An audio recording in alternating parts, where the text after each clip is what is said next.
समय इंसान को सफल नहीं बनाता, समय का सही इस्तेमाल इंसान को सफल बनाता है। नमस्कार दोस्तों, मैं विकास आपका अपना YouTube चैनल विकास ट्रिकी मैथ पर स्वागत करता हूं। दोस्तों, इस वीडियो के माध्यम से हम लोग मानक विचलन, प्रसरण या विचरण गुणांक को सीखेंगे। इससे फर्स्ट वीडियो स्टैटिक्स का पहला वीडियो जिसमें हमने माध्य यानी मीन को, माध्यिका मीडियन को, बहुलक यानी मोड को, परिसर यानी रेंज को सीखे थे। माध्य का मतलब है किसी भी संख्या का माध्य निकालने का अर्थ है कि आंकड़ों का योग,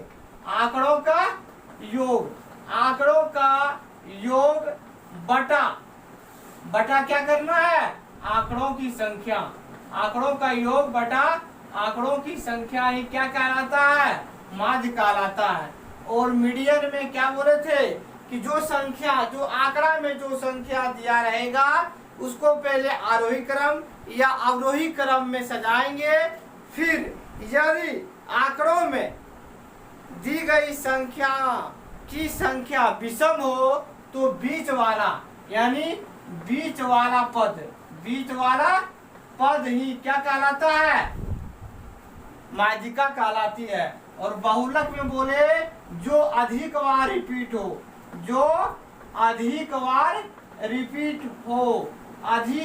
रिपीट होने वाला संख्या ही बहुलक कहलाता है।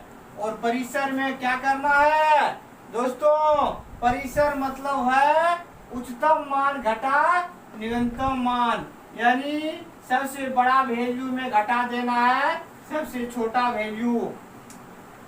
इसका विस्तार रूप से स्टैटिक्स का पार्ट वन वीडियो में माध्य, माध्यिका, बहुलक और परिसर को बहुत अच्छे तरह से हम लोग देखेंगे। मानक विचलन यानी स्टैंडर्ड डेविएंस, प्रसरण यानी विचरण वेरिएंस को निकालना सीखेंगे और विचरण गुणांक को निकालिए। दोस्तों देखते हैं इस आंकड़े का। सबसे प्रथम में हम लोग माध्य निकालते हैं। इस आंकड़े का माध्य यानी मीन निकालने का प्रयास करते हैं। तो मीन निकालने में क्या करना है, आंकड़ों का योग बटा आंकड़ों की संख्या, आंकड़ों का योग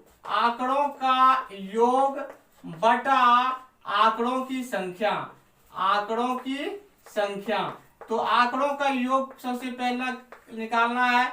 तो आंकड़ों का योग कितना हो जाएगा भैया, आंकड़ों का योग हो जाएगा 10, 10, 20 और 10, 30, 10, 40, 10, 50 और यहाँ हो जाएगा आपका 20, 70 और 20 कितना हो जाएगा 90। तो लिख दिए 90। आंकड़ों की संख्या तो 1, 2, 3, 4, 5, 6, 7, 8, 9 तो बटा 9 लिखेंगे। यानी इस आंकड़े का माध्य कितना आ गया 10, आंकड़े का माध्य कितना आ गया 10 आ गया। अब यही आंकड़े का माध्यिका निकालना रहता तो क्या करते, माध्यिका निकालना रहता यानी मीडियन निकालने के लिए क्या करेंगे, मीडियन निकालने के लिए दोस्त सबसे पहले जो आंकड़ा दिया है इसको आरोही क्रम में लिखेंगे। क्या करेंगे, आरोही क्रम में लिखेंगे, आरोही क्रम में सजाते हैं। सबसे छोटा संख्या इसमें आपका आ जाएगा 9 कितना बार है, एक बार, दो बार, तो 9 लिखे। फिर क्या लिखेंगे, 10 के बार, 2 बार, 3 बार, 4 बार, 5 बार है। 10 कितना बार है, 5 बार है, तो 5 बार कर दीजिए और 11, यानी संख्या आपके पास 9 हो गया। संख्या कितना हो गया, 9 हो गया। तो 9 हो गया तो इधर से आप 4 लीजिए और इधर से 4 लीजिए और बीच वाला संख्या आपका क्या हो जाएगा, मीडियन यानी माध्यिका आपका हो जाएगा 10। माध्यिका क्या हो जाएगा, माध्यिका भी 10 आ गया।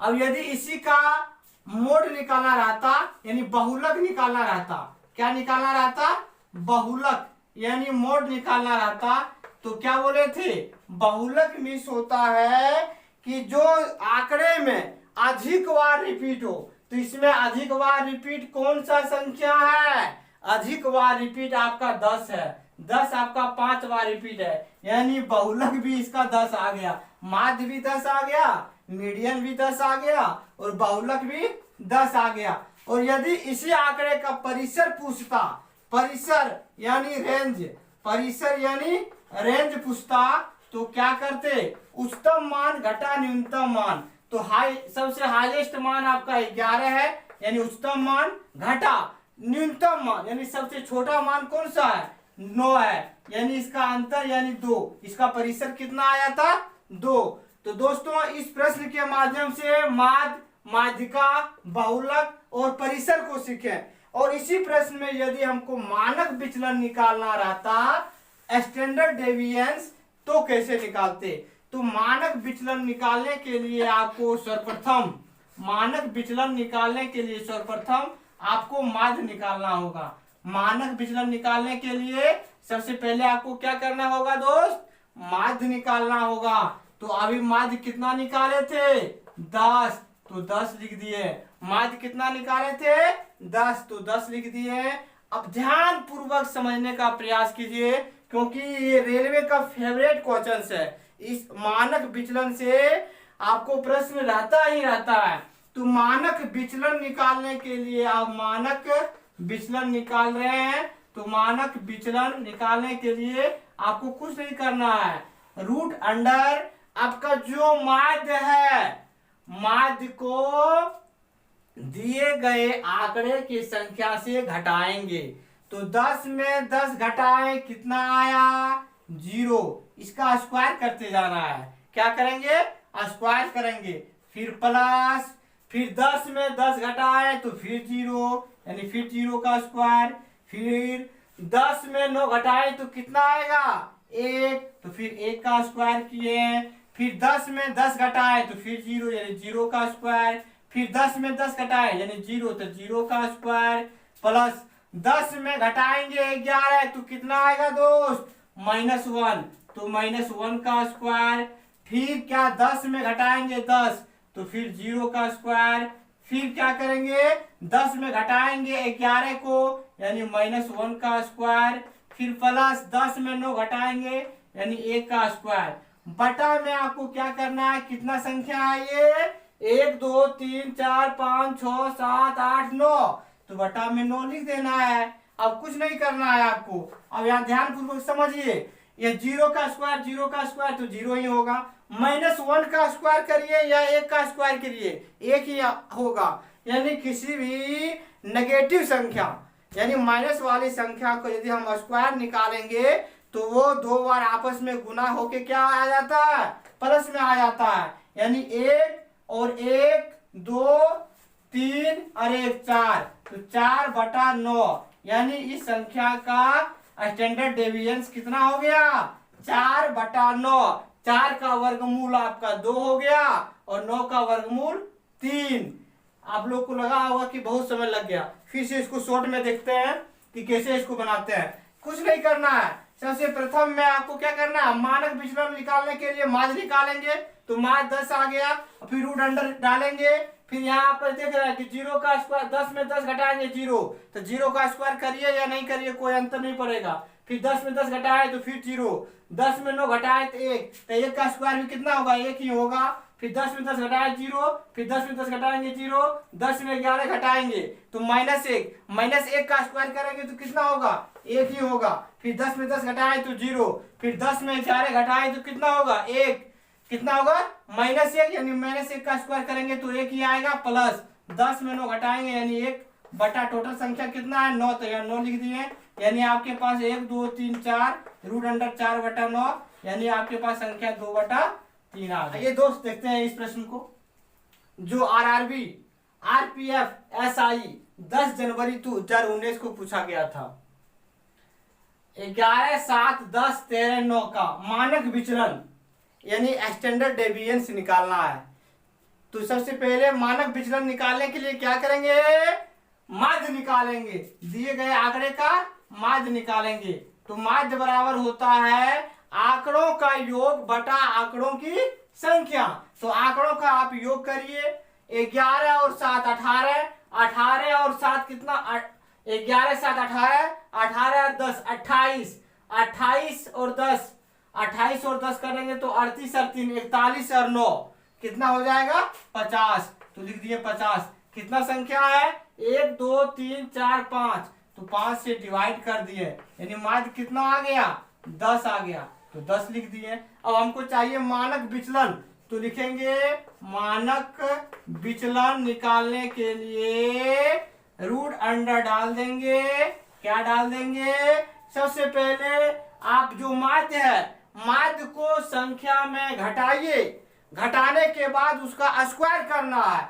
तो माध्य है 10, 10 में 11 घटाएंगे तो कितना आएगा -1, यानी -1 का स्क्वायर, फिर प्लस 10 में घटाइए 7 तो आया कितना 3, यानी 3 का फिर यहाँ हो जाएगा स्क्वायर, फिर 10 में 10 घटाएंगे फिर 0 का स्क्वायर, फिर 10 में घटाएंगे 13 यानी -3 का स्क्वायर, फिर क्या करेंगे 10 में घटाएंगे 9 तो कितना आएगा 1 का स्क्वायर।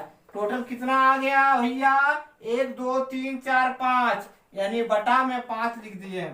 अब यहाँ से आप कैलकुलेट कीजिए, 1 का स्क्वायर -1 का स्क्वायर कितना हो जाएगा -1 इंटू -1 यानी प्लस का 1, तो यहाँ से 1 और 9 10, 10 और 9 19 और 1 कितना हो गया 20, बटा यहाँ कितना करेंगे 5, इसको भाग करेंगे कितना हो जाएगा 4, 4 का वर्गमूल कितना हो जाएगा 2। यानी इस प्रश्न का जवाब मानक विचलन निकालिएगा तो आपके पास संख्या क्या होगा, मानक विचलन के रूप में आपके पास संख्या 2 प्राप्त होगा। इस प्रश्न को जो आरआरबी एनटीपीसी 16 अप्रैल 2016 को पूछा गया था, एक वितरण का माध्य 20 है, यानी मीन आपको 20 दे दिया है और मानक विचलन स्टैंडर्ड डेविएशन आपके पास कितना दे दिया है 4 दे दिया है। तो विचरण गुणांक यानी कोफिशिएंट वेरिएशन आपको पूछ रहा है, तो कोफिशिएंट वेरिएशन यानी विचरण गुणांक निकालने का एक सूत्र है, आपको याद रखना होगा। विचरण गुणांक बराबर सूत्र होता है मानक विचलन बटा माध्य गुना 100%, परसेंट में इसको निकालना है इसलिए गुना 100%। तो मानक विचलन कितना दिया है इस आंकड़े में 4, तो लिख देंगे 4, और माध्य कितना दिया है 20, तो 20 गुना 100% लिख देंगे। तो 4 से कटा देंगे कितना बार में कट जाएगा भाई 5 बार में, और 5 से भाग करिएगा तो कितना आ जाएगा 20%। यानी इस प्रश्न में विचरण गुणांक आपका कितना हो गया 20% हो गया। देखते हैं इस प्रश्न को, जो आरआरबी एनटीपीसी 12 अप्रैल 2016 को पूछा गया था। एक वितरण का माध्य यानी मीन दे दिया है 15 और मानक विचलन स्टैंडर्ड डेविएशन दे दिया है 5, तो विचरण गुणांक क्या होगा। विचरण गुणांक निकालने के लिए अभी आपको बताए थे कि विचरण गुणांक यदि पूछे तो आपको एक सूत्र याद रखना है कि विचरण गुणांक बराबर होता है मानक विचलन। क्या होता है मानक विचलन बटा माध्य, मानक विचलन बटा माध्य गुना 100%। तो मानक विचलन कितना है इसमें स्टैंडर्ड डेविएशन आपको 5 दिया है, तो 5 बटा माध्य कितना दिया है 15, तो 15 गुना 100% कर देंगे। 5 का में 15 कितना बार में 3 बार में, तो 3 से भाग करेंगे यानी 3 से भाग लगाएंगे तो 3 तिया 9, 3 तिया 9, 33.1/3% इसका विचरण गुणांक हो जाएगा। आइए दोस्त देखते हैं इस प्रश्न को, जो आरआरबी एनटीपीसी 22 अप्रैल 2016 को पूछा गया था। यदि जनसंख्या का मानक विचलन स्टैंडर्ड डेविएशन दे दिया है 13, तो जनसंख्या का विचरण पूछ रहा है।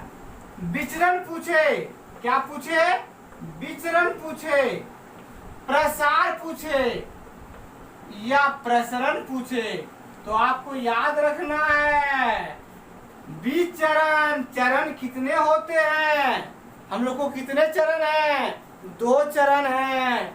तो क्या करेंगे मानक विचलन को 2 बार गुना करिए, मानक विचलन को 2 बार गुना करिए यानी इस पर स्क्वायर लगेगा तब न गुना होगा जी 2 बार।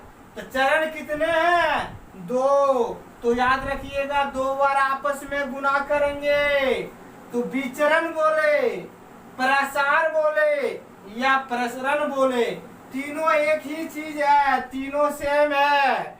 विचरण निकालने के लिए बोले, प्रसार निकालने के लिए बोले या प्रसरण निकालने के लिए बोले, तीनों सेम ही है। तो क्या करना, मानक विचलन का सिर्फ स्क्वायर कर देना है। तो इसमें मानक विचलन विचरण पूछ रहा है, तो विचरण बराबर मानक विचलन का स्क्वायर करेंगे।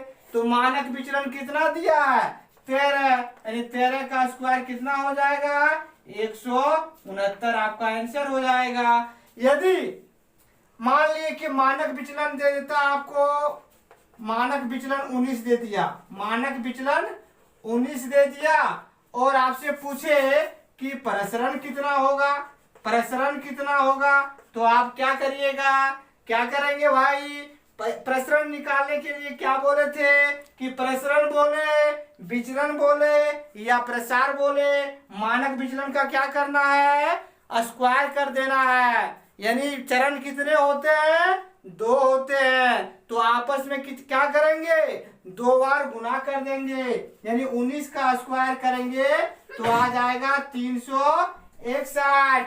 यदि मानक विचलन, यदि मानक विचलन दिया रहे और मानक विचलन आपको दे दिया, मान लीजिए कि मानक विचलन दे दिया है, मानक विचलन दे दिया है 20, मानक विचलन कितना दे दिया है 20, और प्रसरण पूछे, क्या पूछे, प्रसरण पूछे, तो क्या करेंगे, प्रसरण निकालने के लिए मानक विचलन का क्या करेंगे, स्क्वायर करेंगे सिर्फ, तो हो जाएगा 400, कितना हो जाएगा 400। और इसी प्रश्न में मान लीजिए कि प्रश्न में आपको प्रसरण दे दिया रहेगा, प्रसरण दे दिया रहेगा 625 और पूछेगा कि मानक विचलन क्या होगा भाई, मानक विचलन क्या होगा, तो ऐसे प्रश्न को क्या करेंगे, प्रसरण ना लिख के, यदि वो विचरण भी लिख सकता है कि विचरण दे दिया है 625 तो आपको मानक विचलन पूछ लेगा,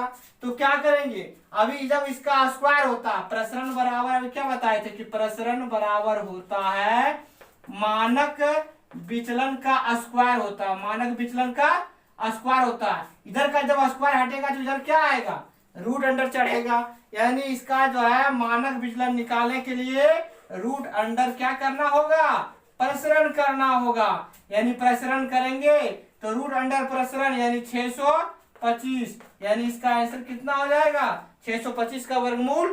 दोस्त इस प्रश्न को, यदि एक जनसंख्या का मानक विचलन 9.5 है तो इसका प्रसरण क्या होगा। जो आरआरबी एनटीपीसी 19 अप्रैल 2016 को पूछा गया था, तो अभी बताए थे कि मानक विचलन दिया रहे और प्रसरण पूछे, प्रसरण पूछे, प्रसरण पूछे या विचरण पूछे, विचरण पूछे, चरण पूछे या प्रसार पूछे, तीनों सेम एक ही है। तो चरण कितने होते हैं 2, तो क्या करेंगे मानक विचलन को 2 बार आपस में गुना कर देंगे, यानी मानक विचलन का क्या हो जाएगा स्क्वायर हो जाएगा। मानक विचलन का स्क्वायर निकालने के बाद आपका प्रसरण विचरण या प्रसार निकल जाता है। तो मानक विचलन 9.5 का जब स्क्वायर करिएगा तो आपको गुना करने के लिए आता है, 9.5 इंटू 9.5 करेंगे तो 5 गुना 5 तो 25, और 9 में बढ़ा के गुना करेंगे 10 गुना 9 90, दशमलव के बाद 2 अंक हो जाएगा तो 90.25 आपका आंसर हो जाएगा। अगला प्रश्न है, एक डाटा सेट का विचरण यानी प्रसरण दे दिया है, प्रसरण 324 दे दिया है, तो मानक विचलन पूछ रहा है। जो आरआरबी एमटीपीसी 7 अप्रैल 2016 को पूछा गया था, तो मानक विचलन दे दिया है, नहीं विचरण दे दिया है, आपके साथ विचरण दे दिया है और मानक विचलन पूछ रहा है, तो क्या करेंगे इसका जब स्क्वायर हटाएंगे तो इधर क्या होगा रूट चढ़ेगा, तो मानक विचलन हो जाएगा आपका, मानक विचलन बराबर रूट अंडर क्या हो जाएगा प्रसरण हो जाएगा। तो जब आप रूट अंडर 324 करिएगा तो 324 का वर्गमूल कितना होता है? 18। तो इस प्रश्न का आंसर कितना हो जाएगा? 18। आइए देखते हैं इस प्रश्न को, जो आरआरबी एनटीपीसी 10 अप्रैल 2016 को पूछा गया था। यदि बहुलक का मान 14 हो और माध्य दिया है 5 और माध्यिका पूछे, तो आप लोगों को याद रखना है एक फॉर्मूला कि मोड बराबर होता है 3 मीडियन माइनस 2 मीन, यानी बहुलक बराबर होता है 3 और मीडियन मिस हो गया माध्यिका, 3 माध्यिका माइनस 2 मीन मतलब माध्य हो गया। ये फॉर्मूला आप लोगों को याद होना चाहिए। तो बहुलक तो नहीं जान रहे हैं, बहुलक कितना दिया है? बहुलक दे दिया है 14, तो यहाँ लिख देंगे 14 घटा। माध्यिका तो नहीं दिया है, माध्यिका निकालना है तो 3 माध्यिका लिख देंगे घटा 2। और माध्य कितना दिया है? माध्य दिया है 5, तो 2 गुना हो जाएगा 5।